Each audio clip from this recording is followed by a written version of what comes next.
Welcome to the Two Gurus Talk Compliance podcast with me, Kristy Grant-Hart. I'm here with the one and only Tom Fox. And this week, we're covering major announcements about a new DOJ whistleblower cash program, the SEC climate disclosure rules, new state laws regulating artificial intelligence, and why Florida men were being restrained by sheriff's deputies with handcuffs bought at a local adult store. Stay tuned. But first, Tom, how's your week been? And what do you think is the most interesting development? Well, I wanna learn about the men getting handcuffs from the adult store. Wow. Stay tuned. So there were 2 speeches that, were back to back last week that I thought really, I'm gonna combine them into one, but they're a little broader, that each have a different focus. And the first one was Deputy Attorney General, Lisa Monaco, and the second was Acting Attorney General, Nicole Argentieri. And these were both made at the ABA Winter White Collar Conference, that ABA conference is put on twice a year, and that is becoming a go-to place for the DOJ to make some major policy announcements. So, for instance, Deputy Attorney General Monaco previewed the Monaco memo some 11 months early in October of 2021 at the fall conference, and then she released it the next September. We've had a series of speeches, but there were some pretty big policy announcements, and it may be one of the themes that we touch on during this podcast, Christy. From Deputy Attorney General Monaco, the real takeaway was the Department of Justice itself is going to set up a compensated whistleblower bounty program. And I think it will probably be modeled on something along the lines the Securities and Exchange Commission has. It will be for um, instances, or rather fact patterns, which are not investigated and or enforced by agencies which have such programs. So that means the SEC, the CFTC, the IRS, now the Department of Treasury, all have compensated whistleblower programs. So this will be for cases that fall up outside of their remits. It will be for only after all victims have been properly compensated. Uh, Relators, or reporters rather, have to submit truthful information not known to the government. They cannot have been involved in the criminal activity itself. And as I said, where there's no existing financial disclosure, and that, and of course, in the federal realm, would include KETAM cases. They're looking for cases of criminal abuse of the U.S. financial system, Foreign Corrupt Practices Act, and FIPA, or Foreign Exchange Prevention Act cases, and domestic corruption cases. The DOJ, or Deputy Attorney General Monaco, announced a 90-day policy sprint by the DOJ to come up with the policies and procedures to set forth the parameters of the new whistleblower initiative. And I think whistleblower lawyers everywhere are really applauding this effort. But Christy, I would hope that you would also counsel our listeners along the lines of the following. This is going to put even more pressure on compliance officers. And it's pressure to have a true culture of speak up. It's pressure to have a triage. Once a report is made, it's pressure to pick up the phone and call Kristy Grant-Hart to go do an investigation quickly and efficiently. And then it is to make a determination of whether or not to self-disclose. I recognize that's one of the hardest decisions both a compliance officer, a general counsel, and a board of directors has to make. And as I said, that's going to be a theme throughout this podcast. So we'll get into that a little bit deeper later. But the chances of you being able to take one of the approaches Mike Volkov has advocated, which is investigate, remediate, document everything, and move forward and monitor your remediation, which is not illegal. There's no legal requirement to self-disclose. Um, that may not be an effective strategy anymore. So this is going to be, I think, put more pressure on our colleagues. The second speech by the acting assistant attorney general touched on that, but she had a couple of other things that I really wanted to highlight from her speech. One is, and I'm not going to go into the details, but for the first time, we have a detailed explanation of how the DOJ measures corporate culture and recidivism in the context of an overall fine and penalty. I have studied how the DOJ calculates its fines for many years. It is in many ways, a black hole formula, but we have some greater clarity and transparency into that. So I applaud her for that. She reemphasized the importance of clawbacks and holdbacks and highlighted that for us. That's something that the DOJ has really pushed over the past 18 months or so. And so we've got information that I think the DO clearly to me indicates what the DOJ is looking for. So it's self-disclosure, it's clawbacks and holdbacks, it's cooperation, and it's remediation. There, it communicates to me that if you find yourself in this situation, there are ways to make comeback. It starts with self-disclosure and it moves to these other categories. But when you put these two speeches together, I think it gives a lot of information. And I really applaud the DOJ for stepping forward to give us that information, particularly from Lisa Argentieri's speech, not only about how they calculate culture and recidivism, but also the steps you can take if you find yourself in one of these imbroglios. I agree. I think that, when you sent these over, I was like, why do we have 31 pages? And that's because there was so much information in these speeches. And I did think that they were extremely candid. I think that the whistleblower program is fascinating. Number one, I think it really does fill a gap that existed in terms of if you're not dealing with a publicly traded company and if you're not a financial institution and there are all these categories that essentially there wasn't any sort of a whistleblower remuneration program. I think that this is a very good thing that they're doing, but I fully agree with you, Tom, that it puts enormous pressure on us. Because it's not just the FCPA line, right? That's one of the things that you can report, but it's such a broad number of crimes that DOJ prosecutes and looks for. So really, I think we have to get our internal reporting systems to the point where people trust them and where they'll believe that something is going to happen. I think that's a lot of pressure. Uh, Man, the second speech, I got some responses to that. The first one being that I couldn't stop hearing Michael Volkov in my head. You mentioned Michael. He did that wonderful piece on not understanding the SAP resolutions and the funding and the finances of how that one came to be, or about what recidivism does. And even when she laid it out, I wasn't sure that I fully agreed with some of the things that they said about some of the cooperation and the non-disclosure when there's so much requirements for non-disclosure or not requirements, pressure on non-disclosure, especially when it comes to not having a monitor, which of course they don't.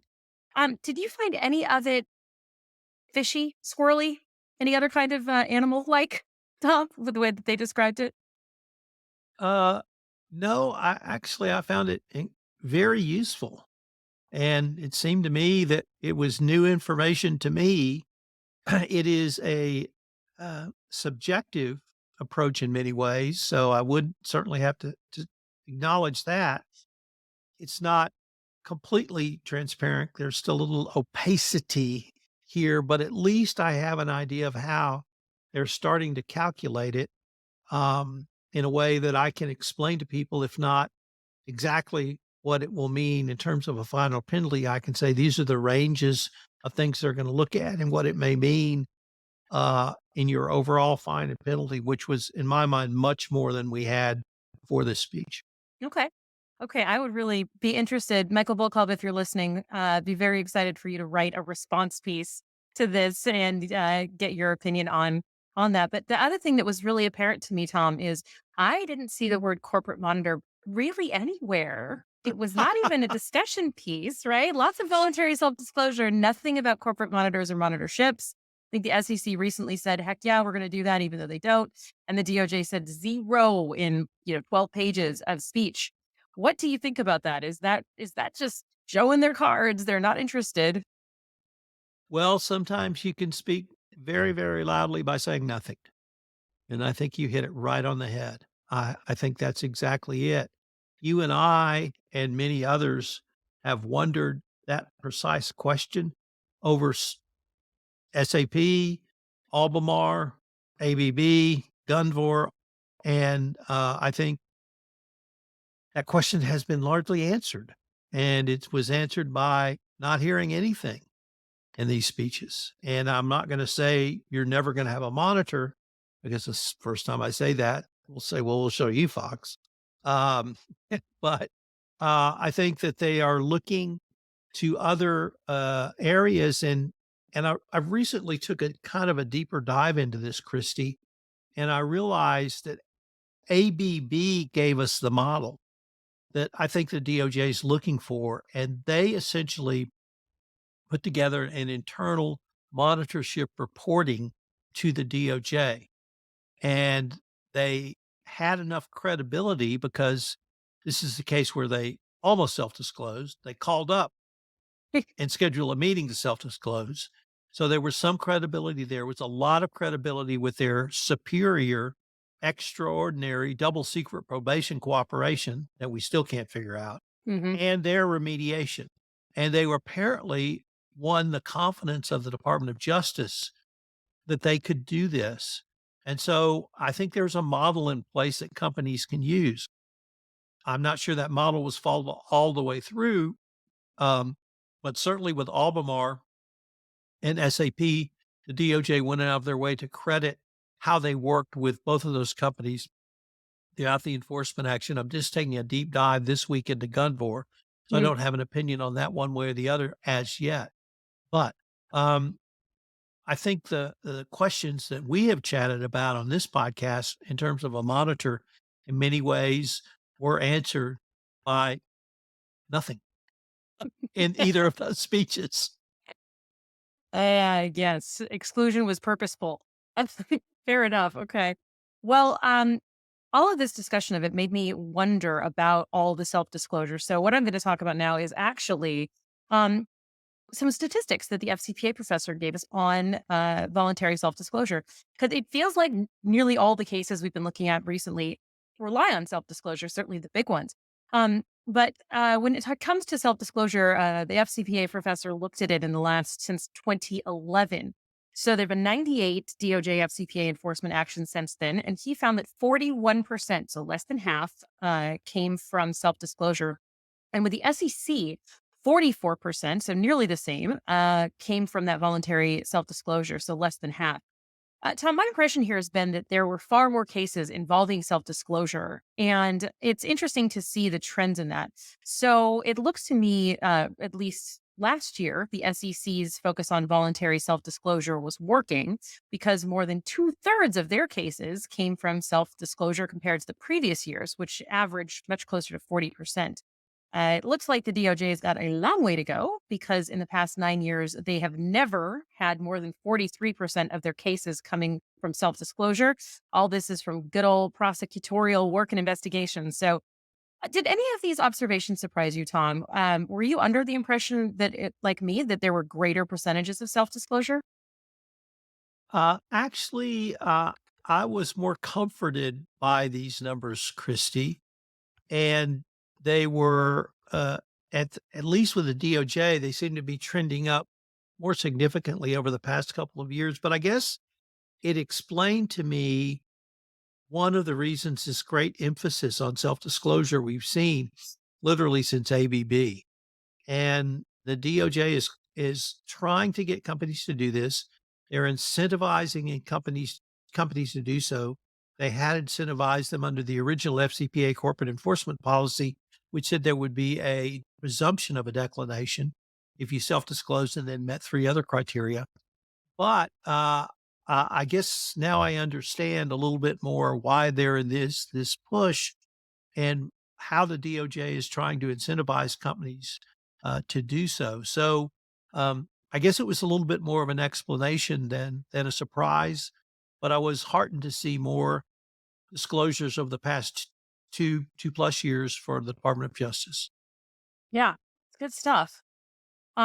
Shall we move from all our DOJ SEC, although this is actually SEC, to some insider trading and looking at how domestic bliss has turned into divorce and prosecution for securities fraud. This is a pretty great story. I mean, terrible story, but it's a pretty great story. Um, So the COVID work from home era obviously created a number of new risks, especially with insider trading. And while most companies were fretting about nosy roommates, few worried as much as they probably should about married couples. So, what happens when your wife works at BP and you overhear her discussing a planned acquisition? Well, obviously, you buy stock in that acquisition target. Tyler Luton, a resident like you, Tom, of the great state of Texas, bought 46,000 shares of Travel Centers of America prior to a public announcement that BP was acquiring it. And that netted him a cool 1.7 million. Now, why did he do it? Well, he did it for love. So, according to the SEC's complaint filed in court, Mr. Luton's wife did not know that he'd made the trades based on insider knowledge gained from her work, and he was trying to make sure that they were set for life so she didn't have to work such long hours. That's very romantic, but unfortunately for him, his plan did not work long term. He pled guilty and is facing sentencing up to 5 years in federal prison. Things did not go well for his wife either, though they did not find that she was any part of this or knew about it. She was, however, fired from BP and has filed for divorce. But to her credit, once she learned of the crime, she told the company. Unfortunately, that did not save her job. So, Tom, this so called pillow talk securities fraud is really problematic. I mean, how do you think compliance officers should manage this risk in messaging within their companies? Well, first of all, I can't believe BP fired her. I know, That's right? just so unfair. I hope she sues the ever loving dog meat out of BP. Uh, it was not clear, or I didn't see anything that made me believe she had released this information either negligently or in a manner that, leaving open information around or a computer laptop up or something. I thought it was something her husband really nefariously got from her. And they called this Pillow Talk insider trading, but this wasn't even Pillow Talk. Right. Um, This was stolen and information or overheard purposefully. yeah, and um, I mean, my wife and I both work from home, and we don't always keep the doors closed. And yes, I can hear her sometimes, and yes, she can hear me. And sometimes I think I better go down and close the door from her office because whatever's going on, I don't want to know. And sometimes if it's a confidential call, I'll close my door as well. Um, so this was just outlandish behavior by her husband. And once I'll say it again, I don't think she should have been sanctioned for this. Um, you we're both happily married and we both implicitly trust our spouses. And I trust my wife not to act on inside information that I may or may not have. And she works in the corporate world. She knows what the rules are. And so in the home setting, there's always going to be information that's kind of available. It's not like your office where you lock it up. And I don't want my wife to feel like, well, why is Tom locking his office from me?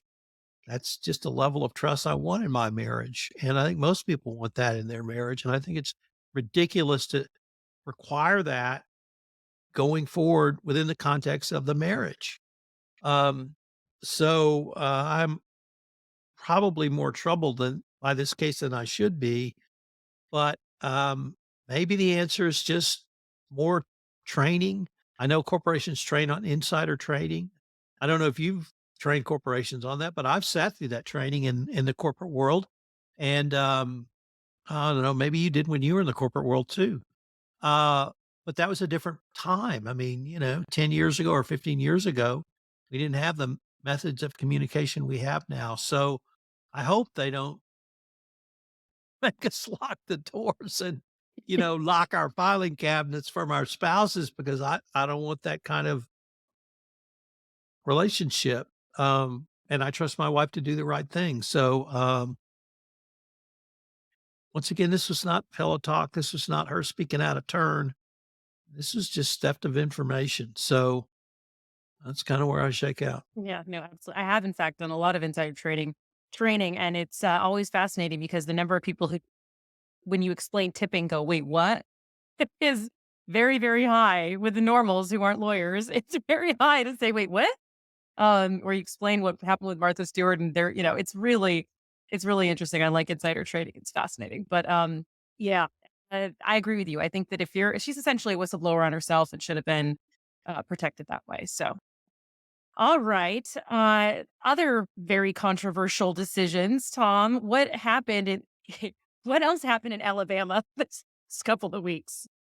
Sure. So there was a case out of the Northern District, Alabama, with a Trump appointed judge who, on a complaint filed by the National Small Business Union, struck down the Corporate Transparency Act.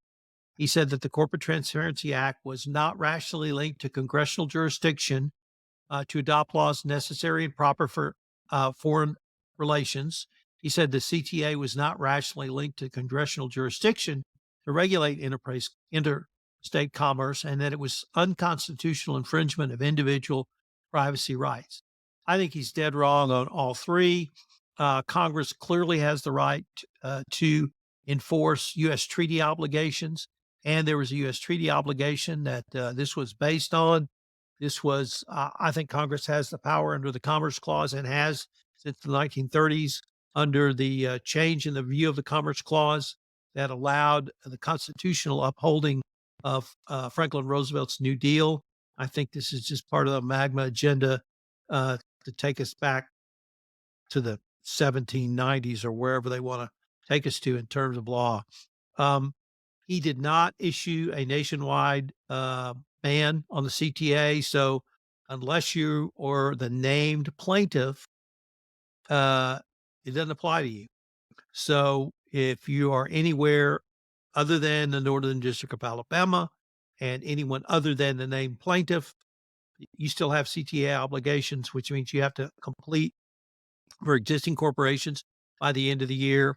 And if you're a new corporation, I think you have 90 days to get your information in. So the Department of Justice this week announced they're appealing this to the 11th Circuit.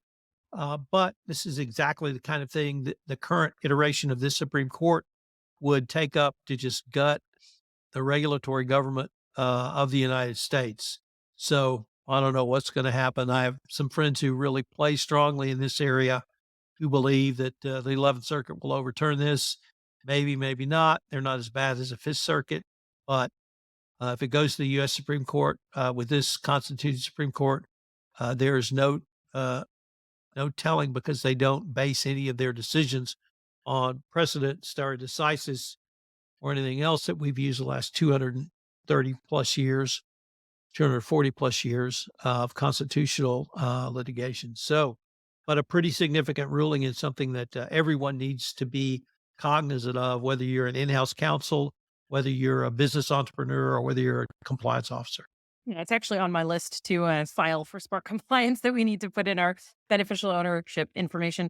I mean, I think it's worth noting that the EU and the UK and many other countries have these obligations to have public ownership and to have the ability for the government to be able to find out who owns what. And this was done in response to, I believe, like Panama Papers and finding all these shell companies. It's really meant to help us in anti-money laundering efforts. And yes, there is a burden to that. But honestly, I looked at it, I'm like, this is not that big a deal. I don't really understand all the freak out for it. So we will see what happens. But I think it was good that it wasn't a nationwide stay. And at least we're limiting this one as opposed to some of the others.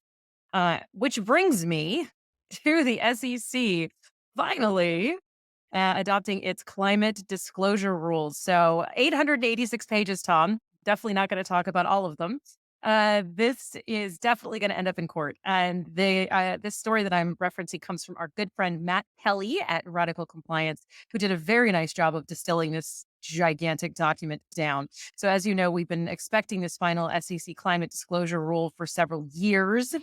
And thousands of comments were lodged on the draft ruling or the draft rule. So they responded to many of the concerns, but left some pretty onerous disclosure pieces in place. So the highlights. First, the requirement in the draft rule that companies would have to calculate and publish their scope 3 emissions. That's like supply chain that's out, which is good news because trying to get companies to understand all of that is very difficult.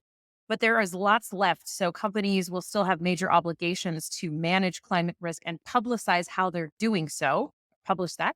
Certain companies will need to disclose their greenhouse gas emissions within the next 2 years, and all companies regulated by the SEC will have to disclose things like how the board of directors is overseeing climate risk. They will also need to disclose the process the company is using to identify, assess, and manage material climate related risks, among other things. And of course, the lawsuits began immediately. So many are based on the idea that Congress has not authorized the SEC to regulate climate disclosure and that investor concerns over climate are not within the scope of the SEC to regulate. So, all right, Tom, this thing is going to get regulated to the moon and back. And I think the major question really is whether the rule will be enjoined while it goes through the court system, or if it's going to be allowed to be in effect until it gets to the Supreme Court, where it probably will get to. What does your crystal ball say? Do you think that this is going to go into effect? Do you think that the court will stay it? What do you see? So, um, first of all, it took away, or they didn't promulgate a rule for scope three, Mhm. and that was the most contentious. Without scope three, I think this withstands scrutiny. Do you? Okay. Um, so, having said that, scope three was really the most important part of this because that's where the real business cost savings was. And properly seen, reporting obligations simply require corporations to either report what they're already internally reporting or look at business processes they're not. So, scope one is how much are we using, or rather, how much are we generating? Or two is how much are we using? Those are numbers that you should have already, and you should have those from a business perspective. It is not deep, dark, confidential information. It's something investors want to know because it goes to the overall profitability of your company. So I think that's exactly within the SEC remit. I think this, even with this Supreme Court, it should withstand scrutiny, and I think it'll move forward. But once again, without scope three. But if we have a second Biden administration, I think we probably would see a scope three added onto this. But here's the thing about scope three: you just call up your suppliers and say, "What are your scope one and scope two numbers?" It's your scope three numbers. It's not going to be that difficult to do. And it's information from a business process and overall business efficiency standpoint that you should be already looking at. Yeah. Well, I mean, it doesn't take out CSRD, folks, right? We've still got our European Corporate Sustainability Reporting Directive, and we still have California's climate disclosure law, though that's in court too. I just don't think that we're going to get out of this. So the fact that the SEC may be thwarted in this, at least for some time, is not going to stop what's going on in the world. So, Tom, were you watching movies this weekend? Were you into the Oscars? Is that what got you excited about this next article? Well, actually, what got me excited, I've seen Oppenheimer. I've studied the creation of the atomic bomb. I've read the Oppenheimer biographies over the years, so it's a story I'm pretty familiar with. But what got me excited, frankly, was that it was in the Wall Street Journal. And it was not a history of Robert Oppenheimer. It was leadership lessons from Robert Oppenheimer. So that's really what got me excited. And the author, Ben Cohen, said he interviewed people who had worked with Oppenheimer or had, in some cases, had written these autobiographies. And he listed 4 points that I think every compliance practitioner really can use. Number one, Oppenheimer, the recruiter, meaning he put great people around him. And I can't think of a better way to be a successful compliance officer than to have a dream team of compliance officers around you. Number two, Oppenheimer, the communicator. He could communicate in a way that was far superior than many other scientists of the time. Indeed, what one commentator called a super communicator, of people who are capable of saying exactly the right thing, breaking through to almost everyone and figuring out how to connect even in the most unlikely circumstances. Next was Oppenheimer, the collaborator, and I can't think of a better adjective for a chief compliance officer or compliance professional than collaborator, at least if you're a successful one, because no compliance officer has the authority to shut things down. What they have is the ability to collaborate with your colleagues and hopefully get everyone moving to doing business ethically and in compliance. Now, the fourth one was a little bit different and it might put off some people because it was Oppenheimer, the actor. But when you read the article and think about it, you realize that it's Oppenheimer being able to relate to people of different cultures, different values, and have see what they see and feel what they feel, what we now call emotional intelligence, and be able to talk to people in a way that engaged them and got them moving in the direction that frankly he wanted. So whether you call that acting or whether you call that being a good leader or whether you call that emotional intelligence, I'm not sure. But they're all skills that every chief compliance officer and indeed compliance professional can incorporate into their leadership oeuvre. Excellent word, underused, sir. Um, I thought that the part about him really wanting minimal hierarchy was very interesting. When I think about science and the military, I don't imagine a place where collaboration is king, information sharing is a great idea, and It's hierarchy is avoided. So I think that the leadership lessons are all applicable for compliance officers. Did you think that one really stood out that you would focus on for them? collaboration. Yeah. Um, I think that is should be a byword of every compliance professional, collaboration. Well, it's got a I C in realize it, so sometimes that's you have good. to know. Yeah, yeah.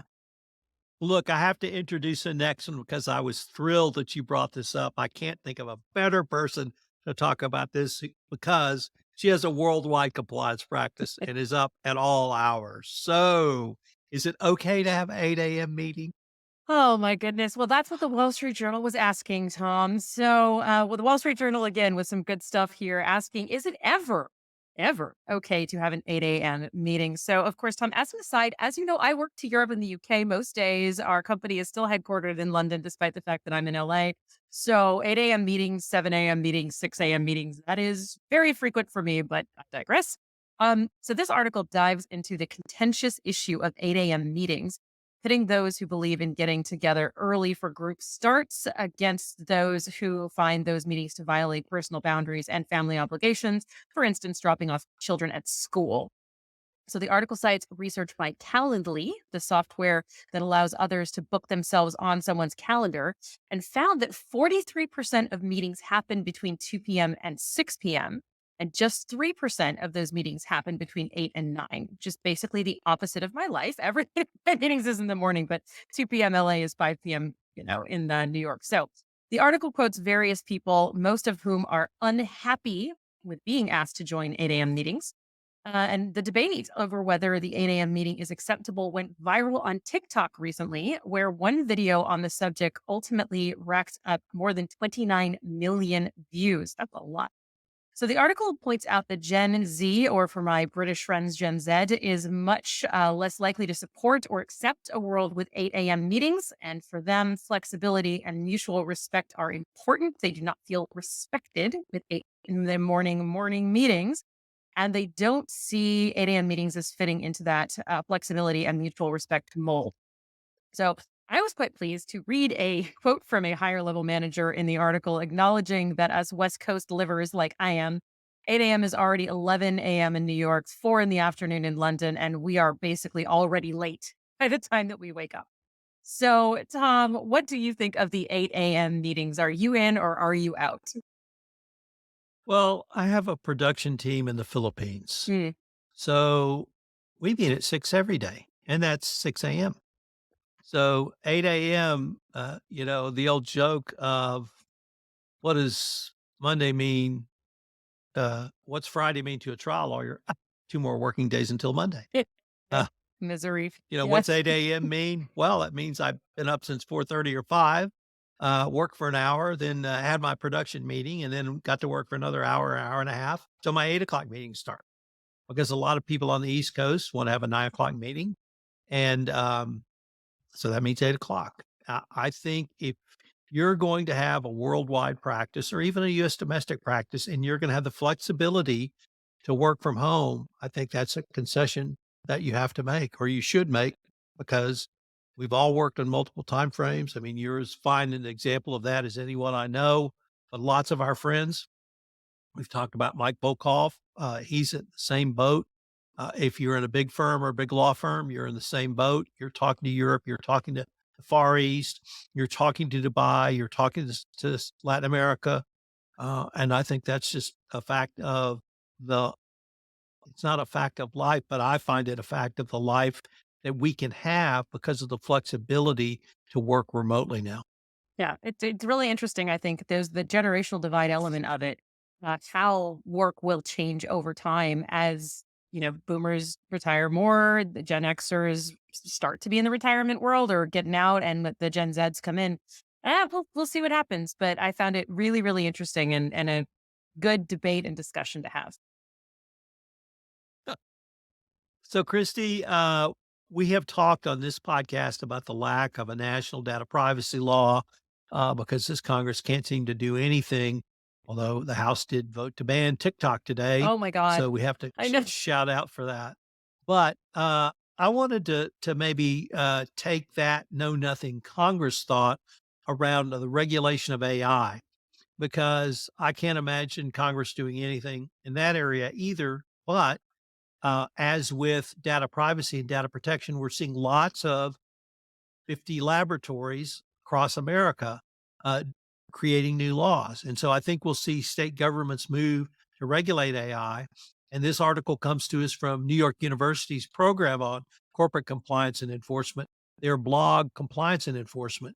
So there's several different areas, obviously legislation, executive action by governors, and then there could be regulation through privacy laws. We've already had a spate of deep fakes targeted for the election. We've got algorithmic discrimination that has come to the fore, as well as automated employment decision making and healthcare, particularly around insurance, which has people up in arms. So I think we're going to see some interesting regulations from the state perspective. And what this means for compliance professionals is that you may have to comply with 6, 8, 10, 12, 15 different laws, domestic US. This cries out for nationwide legislation, as did data privacy, as does data privacy. But with this do nothing Congress, I just can't imagine that they would actually do something. Yeah, probably not in an election year, especially. But I found the opening of the article particularly interesting because they've got the governor of New York who signed a law with a private right of action, right? The ability to sue in various situations for an individual to. And that really hasn't been part of the privacy regulation. It just hasn't. And so I was really interested that the AI version of this includes that in New York. Do you think that that will be a trend that will end up with more private rights of action as these come into to play? Absolutely. Mhm. Well, that's where the danger is, right? For companies, if you have individuals that can sue, it really changes the game compared to the privacy world, where to a certain degree they kind of go, all right. So what? Um, okay, Tom, it is time. I think it's time for Florida. It's Florida man. It's Florida men, joined by well wishing Florida women and several thousand fans. That's right. We previewed it in October. It has now happened. The first annual Florida Man Games were a huge hit. This story comes to us from none other than the esteemed New York Times, who covered it. And it's titled In on the Joke at the First Ever Florida Man Games.